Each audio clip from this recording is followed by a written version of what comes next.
J'ai assemblé tout ce qu'on avait plié jusqu'à maintenant. Donc on a nos petits renforts sur les côtés, nos deux pièces en tôle pointées à l'intérieur et après c'est juste assemblé avec des petits cordons. Il n'y a pas besoin que ça soit étanche, donc tant que c'est solide, ça le fait.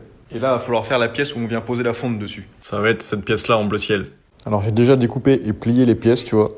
Et pour assembler ça, on a fait un petit gabarit en tube tout simple qui correspond aux côtes extérieures de notre fonte. Donc il faut venir plaquer nos petites pattes. Voilà, une main c'est pas facile, mais bon, tu comprends l'idée. Hop, je viens plaquer mes petites pattes sur l'extérieur du tube et après ça va me faire ma trémie. Et là, tac, tout est pointé, assemblé. Et comme ça nous donne notre belle trémie. Et ça va aller au-dessus.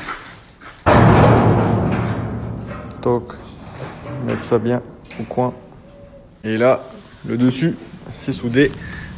Des petits cordons un peu partout. Comme ça donne l'équerrage à la caisse d'en dessous. Et au moins ça rigidifie, c'est impeccable. Bah là, ça rentre au poil.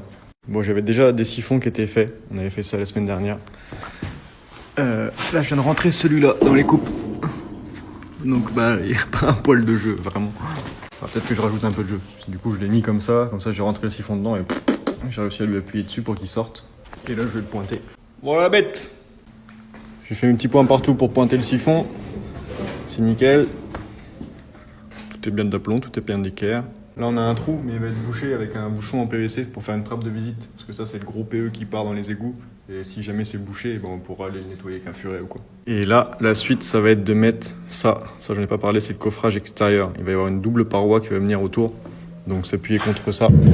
Et ça va être pour couler du ciment entre les deux pour faire un gros bloc en béton pour solidifier le tout.